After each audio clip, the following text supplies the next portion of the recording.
Alright, so this video is on the dungeon contests. They're actually seeming to be fairly popular. They'll pop up about every 2 to 3 weeks, maybe 4 at the max. But since the dungeon came out, the dungeon contests have been quite frequently. So here's a few tips on how to do well in them and the different scenarios that can occur. So in dungeon contests, the point grading usually goes as some of the options: collect open not gold chests, but open regular chests in the dungeon, open trapped chests in the dungeon, disarming chests, as well as defeating bosses will actually, depending on the contest, defeating bosses, advancing floors, and even activating shrines. So there's a lot of different variables. A lot of times it won't include every one of these, so you're going to have to change your strategy a little depending on the exact scoring for each of these modes. Now, as far as dungeon and torches in general, so every week, probably about Saturday or Sunday, I stop using my torches, and then I just collect them throughout the week. And then by Thursday morning, or anywhere from 12 to 16 hours before the next contest starts, at least in my time zone, contests start Friday morning at 8 o'clock usually. And so that Thursday afternoon, they'll reveal what the contest is. If it's not a torch contest, then I know I'm good to use my torches for the week. And then Friday and Saturday, I'll binge run dungeon, go through, use all my torches, and then start the process again that next week, save all my torches, so I can make sure I get as many torches for that dungeon contest as I can.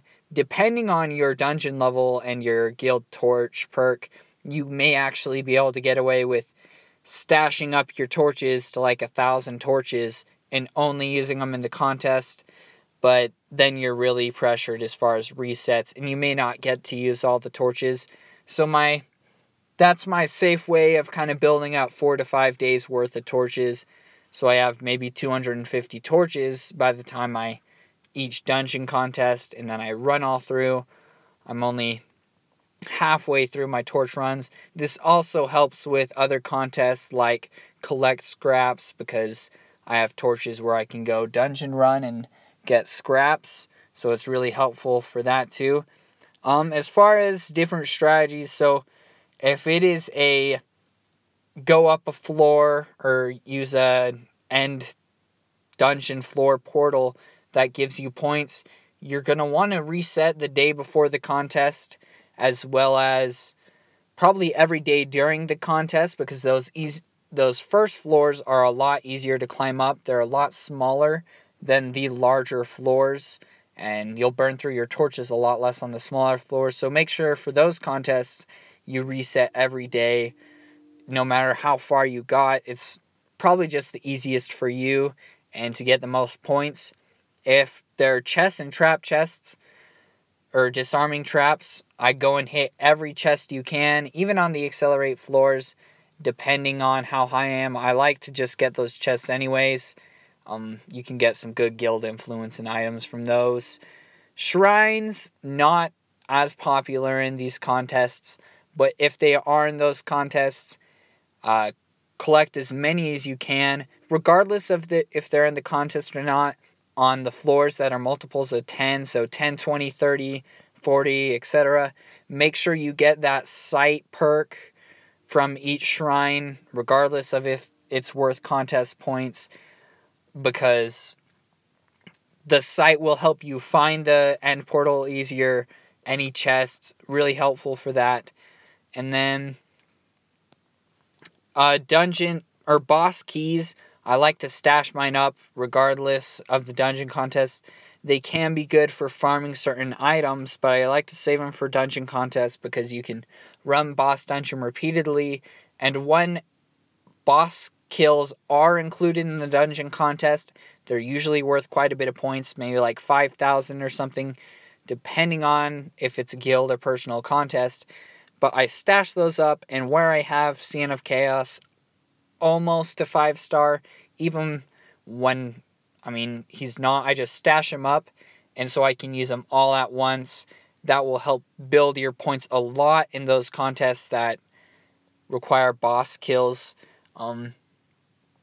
Shrines, another thing with shrines, if you ever see the plus 10% to disarm traps, always get that perk. It only goes up to 40%, like you can only claim 40 per dungeon run. Well, 4 of the shrines up to 40%, but it's still really helpful. It helps you stay alive longer and disarm a lot more traps. So, high priority shrine right there. As far as different ways to earn points, that should be about it. There may be some variation from contest to contest, but these are the main points to make sure you do as well as you can to help out your guild, to make sure you get the top progress rewards yourself. If you have any questions on dungeon or anything, or these different contests, let me know. I'm just going to ignore Epic Dungeon as far as these contests, unless it's a boss kill contest, which, if it is a boss kill contest, then Epic Dungeon has bosses on every floor, and they don't suck up twice as many torches anymore. But that is the only contest the Epic Dungeon is really any good for. Floors are hard to climb, you don't get a lot of chests, so only for the boss kill contest do you even want to go into the Epic Dungeon. But then again, that's pretty much the same with the Boss Dungeon. Boss Dungeon does have a few more chests, but the boss kills basically ignore these other 2 dungeons. And make sure you read the print when they release the contest info. Certain contests you only get points for certain dungeons. Thanks for watching.